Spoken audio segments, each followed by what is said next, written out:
Hi, நங்கை fashions designer அகாடமில இருந்து மகாலட்சுமி துரைராஜ். இன்னைக்கு நம்ம என்ன பார்க்க போறோம்னா, நான் வந்து ஒரு சாமி ட்ரெஸ் தயாரிச்சிருக்கேன். இது பாத்தீங்கன்னா ஒரு அம்மனுக்காக பாவாடை பிளஸ் மேல மாறாப்பு எல்லாம் சேர்த்திருக்க மாதிரி ஒரு ட்ரெஸ் தயார் பண்ணியிருக்கோம். பிளஸ் லேஸ் வச்சு ஒட்டியான மாதிரி ரெடி பண்ணியிருக்கோம். இது எதுக்காக சொல்ல வரேன்னா, டெய்லரிங் கத்துக்கிட்டீங்கன்னா நீங்க வெறும் பிளவுஸ் ஸ்டிச்சிங் மட்டும், சுடிதார் ஸ்டிச்சிங் மட்டும்தான் வேலை வாய்ப்பு இருக்குன்னு நிறைய பேர் நினைக்கிறாங்க. இந்த மாதிரி நீங்க சாமி ட்ரெஸ் மேக் பண்ணி கொடுத்தீங்கன்னா இருக்கிற வேஸ்ட் கிளாத்ல இருந்து கூட நம்ம ப்ராஃபிட் ஏர்ன் பண்ண முடியும்.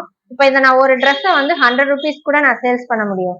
அப்ப நீங்க பாத்துக்கோங்க, எவ்வளவு ட்ரெஸ்ஸஸ் நீங்க மேக் பண்ணீங்கன்னா அவ்வளோக்கு அவ்வளோ உங்களுக்கு லாபம் இருக்கு. ஸோ உங்களுக்கு வேலை வாய்ப்புங்கிறது டெய்லரிங்கை பொறுத்த அளவுக்கு நிறையவே இருக்கு. அதனால உங்க ஃப்ரீ டைம்ல டெய்லரிங் கத்துக்கோங்க. நங்கை ஃபேஷன்ஸ்க்கு வாங்க. தேங்க்யூ.